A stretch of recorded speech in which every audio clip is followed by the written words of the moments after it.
Hey guys, how's it going? Hope you're doing well. My name is Crown, and today I'm going to read you some very interesting stories that I hope that you're gonna love. And now, without further ado, let's go!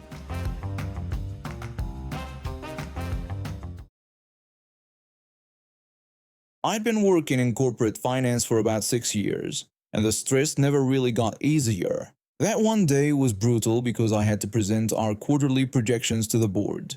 You know those meetings where one wrong number could cost you your reputation? Yeah, that kind. I'd spent weeks preparing, double-checking everything, making sure my suit was pressed and my tie was perfectly knotted. The meeting went well enough, but by the time 5 o'clock rolled around, I was exhausted. My friend had texted me earlier asking if I wanted to grab a drink after work. I said yes immediately because I desperately needed to decompress. We agreed to meet at this little bar near Houseman Boulevard around 6. Classic move on her part, she texted at 5:45 saying she'd be late. Then at 6 she said she needed another 30 minutes. Then at 6:15 she pushed it to 7. At that point I was standing on the street corner wondering what to do with myself for the next 45 minutes. That's when I decided to kill time at Galleries Lafayette.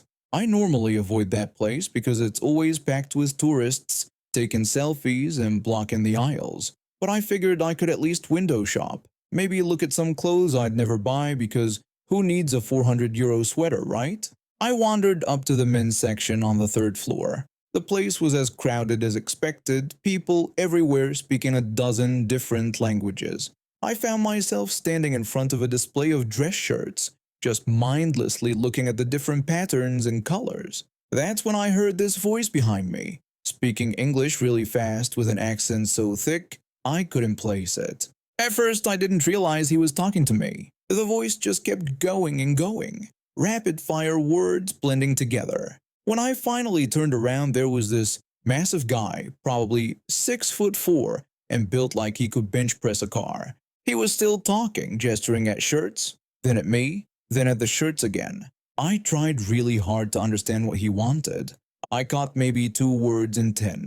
Something about sizes, something about shirts. But honestly, the combination of his accent and the speed at which he was speaking made it nearly impossible.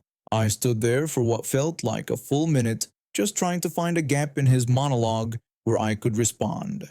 Finally, he paused to take a breath, and I jumped in. I apologized and told him I didn't speak English very well. Wrong thing to say. His face immediately started turning red, and his voice got even louder. His arms were flying everywhere, pointing at me, at the shirts, at the ceiling. I started to panic a little because this guy was huge, and clearly getting angrier by the second.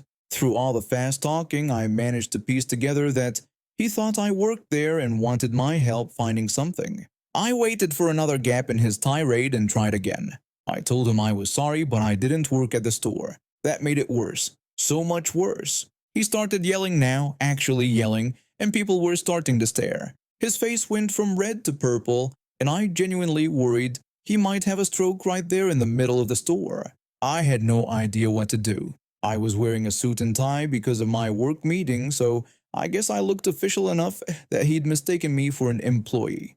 Thank God an actual employee showed up. He was wearing the exact same thing as me, a black suit with a tie, which would have been funny if the situation wasn't so tense. But before this guy could even open his mouth to help, the angry customer started yelling at him too, pointing at me like I committed some terrible crime.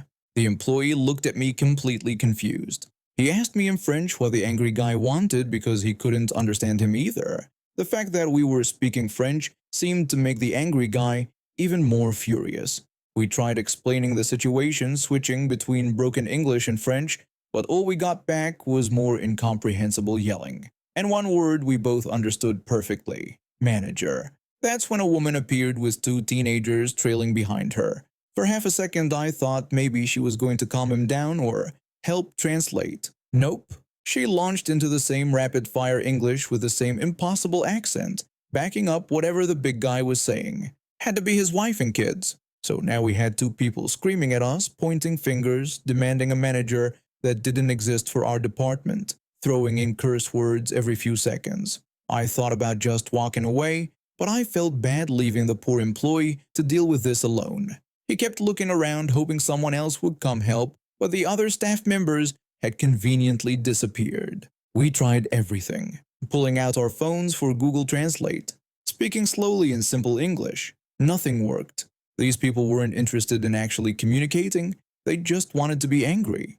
At some point, the absurdity of it all hit us, and we started commenting to each other in French. I asked the employee if he could understand anything the guy was saying. He said no and joked that I must have done a terrible job helping the customer, then added he was glad I didn't work there. I pointed out how red the angry guy's face had gotten.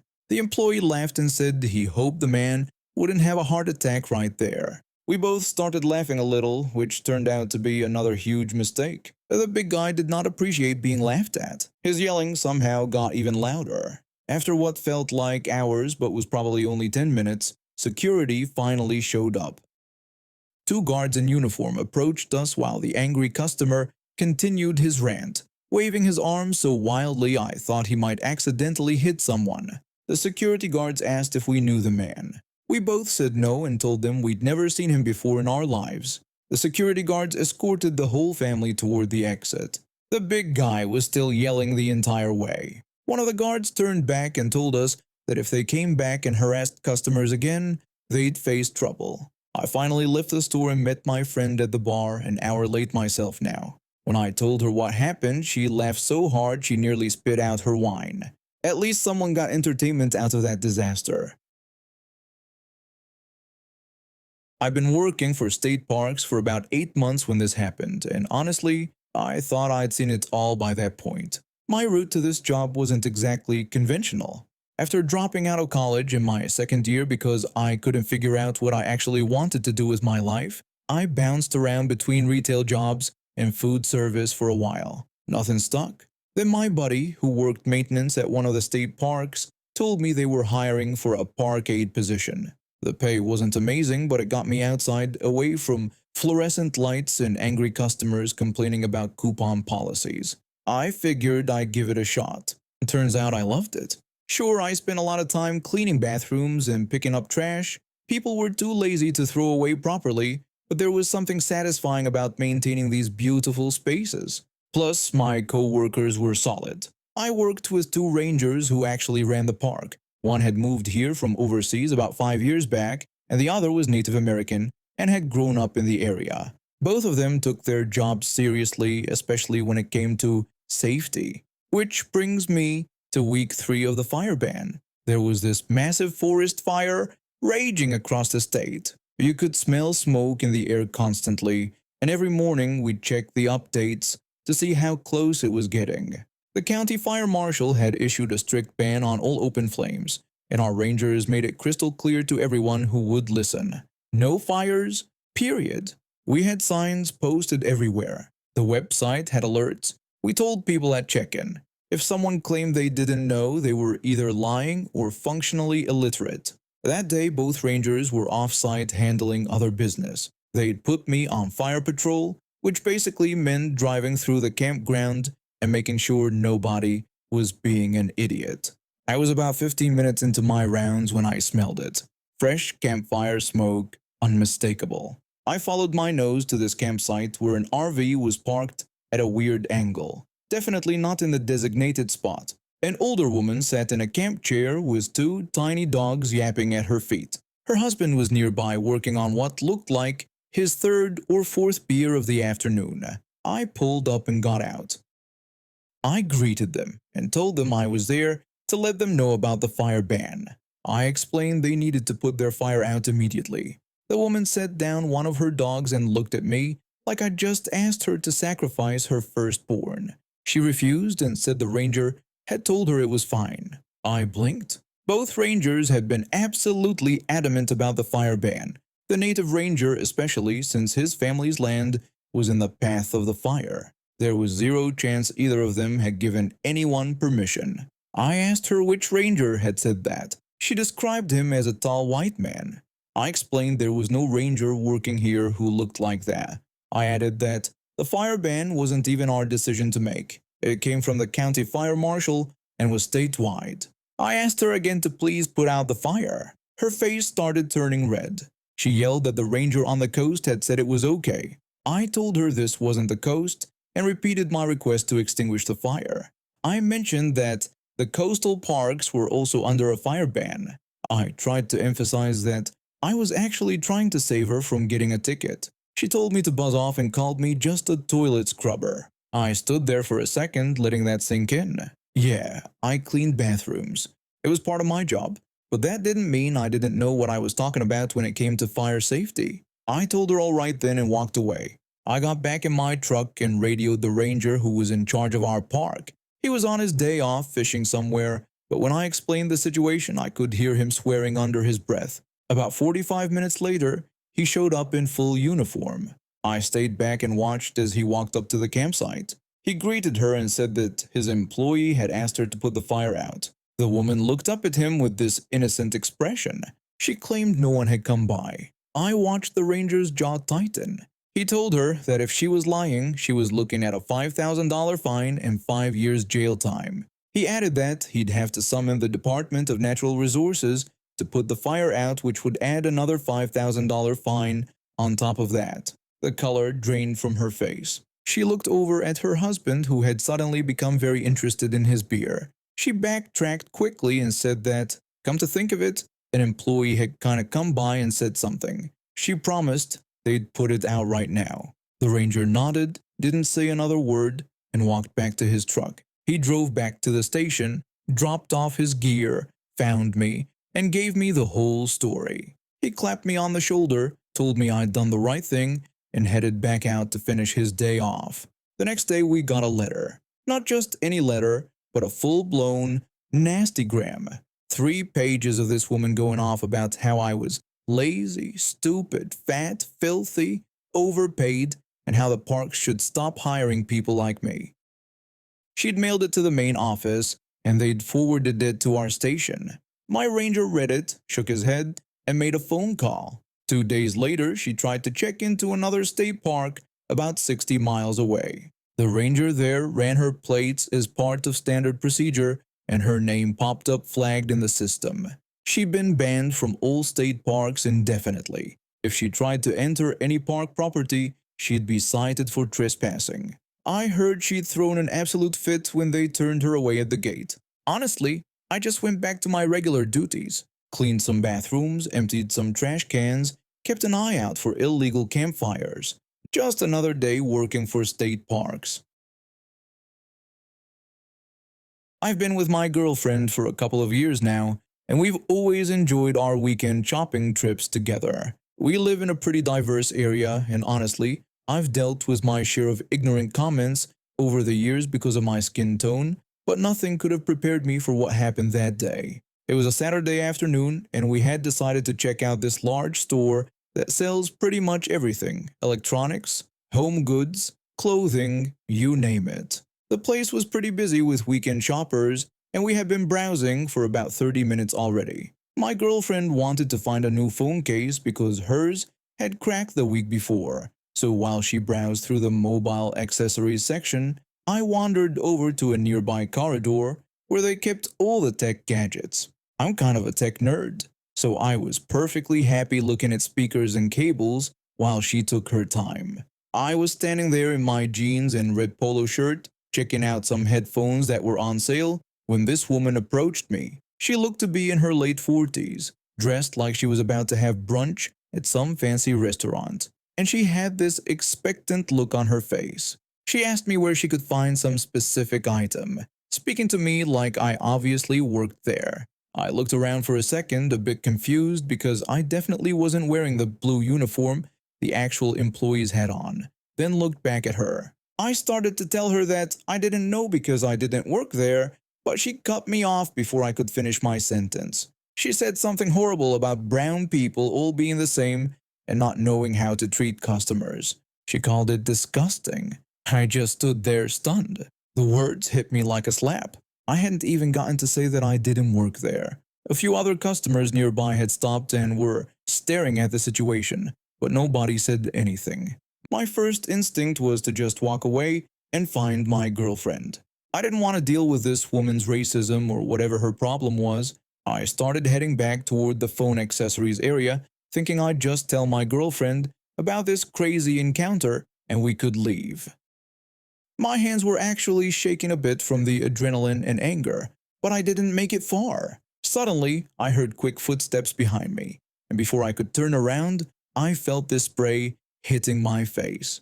My eyes immediately started burning like they were on fire. I couldn't see anything. Everything went blurry and then dark when my eyes slammed shut reflexively. The pain was intense, and I could smell this overwhelming chemical scent, like artificial flowers mixed with chemicals. She yelled that I deserved it for being lazy and told me that my kind should go back where we came from. The burning got worse with each second. I panicked and started screaming for help at the top of my lungs. I was stumbling around, trying to keep my balance while my hands went to my face. I could hear commotion around me, people gasping, footsteps running toward me, someone asking what happened. My girlfriend's voice cut through everything when she ran over and asked what happened and what this woman had done to me. I tried to tell her, but I could barely get words out because of the pain. I couldn't see, but I could hear my girlfriend on the phone, her voice shaking with anger. She told the emergency operator that she needed police immediately because a woman had just assaulted her boyfriend by spraying something in his eyes. She gave them the store address and told them to hurry. Through the burning pain, I could make out other voices now. Staff members, I think. One of them told the woman she needed to stay right there and not move. Another staff member was asking if I was okay and saying they were getting the manager. The woman protested that she thought I worked there and that I wasn't helping her. Her voice sounded defensive now, like she was starting to realize how badly she had messed up. The staff member said that didn't give her the right to assault someone and repeated that she needed to stay where she was. I heard him tell another employee to lock the front door so she couldn't leave. My girlfriend grabbed my arm gently and said we needed to get to the bathroom to wash my eyes out. She guided me through the store, and I could hear the woman's voice getting more frantic behind us. She was saying this was ridiculous and that she made a mistake and demanding to be let go. Someone else, maybe a customer, told her she should be ashamed of herself. At the bathroom sinks, my girlfriend helped me rinse my eyes with water. The cold water helped a bit, but the burning was still terrible. It took several minutes of constant flushing before the burning started to subside even a little. My girlfriend kept asking if I was okay and telling me to keep rinsing. My vision was still blurry, but at least I could start to make out shapes and light. I could see her worried face looking at me. By the time we came back out, the police had arrived. I could finally see well enough to make out the woman standing near the entrance with 2 officers and a couple of store employees. She was crying now, mascara running down her face, dabbing at her eyes with a tissue.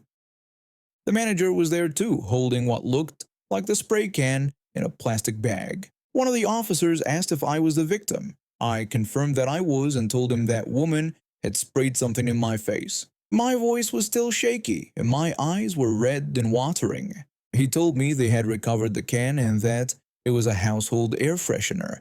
He asked me to explain what happened from the beginning. I explained everything, how she mistook me for an employee even though I wasn't wearing a uniform, how she made racist comments when I tried to tell her I didn't work there, how I tried to walk away, and how she followed me and sprayed me in the face while hurling more slurs at me. The officer was writing everything down in his notepad. The woman cried out that she didn't mean to and that she thought I was an employee who was being rude. The second officer told her they had already instructed her to stop talking. The first officer asked me if I would like to press charges. I didn't even hesitate. I said yes, absolutely. The woman started crying harder when she heard that. She begged and said she was sorry and that she made a mistake. She pleaded with me not to ruin her life over this. The second officer told her she should have thought about that before assaulting someone. He asked her to turn around and put her hands behind her back. They arrested her right there in front of everyone. I watched when they put handcuffs on her wrists while she sobbed and begged. Other shoppers had gathered around watching the whole thing unfold. Some were recording on their phones. The store manager came over and apologized profusely even though none of this was their fault. He offered to pull the security footage for the police report and said the store would cooperate fully with the investigation. He also gave me his card and said if I needed anything to call him directly. The officers took my statement and my girlfriend's statement. They also got statements from a few witnesses who had seen the whole thing. One witness, an older man, told the police he heard everything the woman said to me and that it was completely unprovoked. The officers told me they would be in touch and that I should go get medical attention for my eyes. My girlfriend took me to get my eyes checked out that same day. We went to an urgent care clinic about 10 minutes from the store. The doctor examined me thoroughly and said that while there was some irritation and redness, there shouldn't be any permanent damage. He said I was lucky she didn't use something worse. He gave me some eye drops and told me to use them 3 times a day for the next week. He also told me to come back if I experienced any vision problems or if the pain got worse. The whole thing was surreal. Even if I had actually been an employee at that store, what she did was completely unacceptable. Nobody deserves to be treated like that, especially not over something simple like not knowing where a product is located. My girlfriend was still furious about the whole thing. She kept saying she couldn't believe someone would do that. The next few days, my eyes were still pretty irritated and sensitive to light. I had to wear sunglasses even indoors sometimes. About a week later, a detective called me to follow up. He told me they had reviewed the security footage and it clearly showed everything that happened. He said the woman was being charged with assault and it was being investigated as a hate crime because of the racial slurs she used. He asked if I would be willing to testify if it went to trial. I told him yes, definitely. A few weeks later, I found out she was formally charged with assault and a hate crime. The detective told me that because of the clear video evidence and multiple witness statements, the case against her was very strong. And now we have reached the end of today's stories. Thank you for watching, and see you next time.